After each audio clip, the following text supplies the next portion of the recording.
Of course, one of the big challenges families face as they think about the future of their ranch is answering the question, what will the beef industry be like in the future, and what kind of structure do we need to have a profit-making business?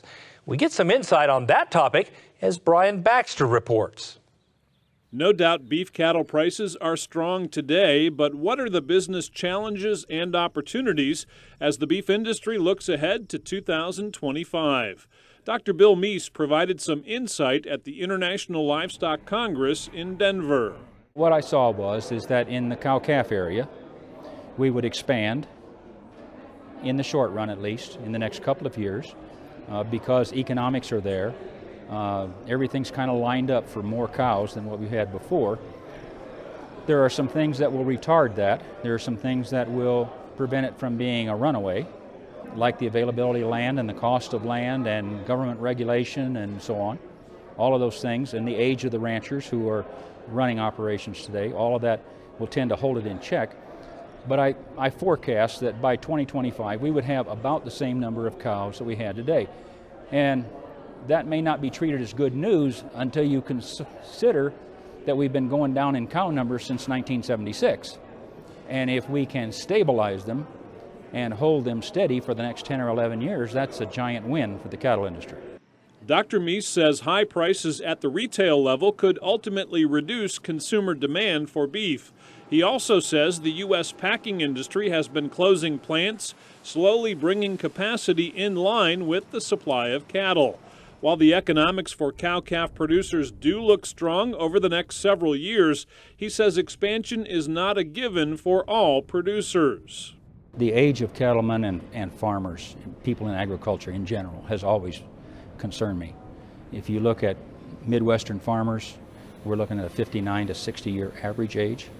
Looking at ranchers, we're looking maybe 5 or 6 or 7 years more than that. And when you look at the things that we've done in this country to have nicer, more luxurious, work-easing kinds of lives, if you're 70 years old, as I am, and somebody says, you know, you could run 25% more cows out there and make 25% more hay and process 25% more calves, and I'd say, do I really want to do that? And I'd have to think a long time before that answer would turn out to be yes.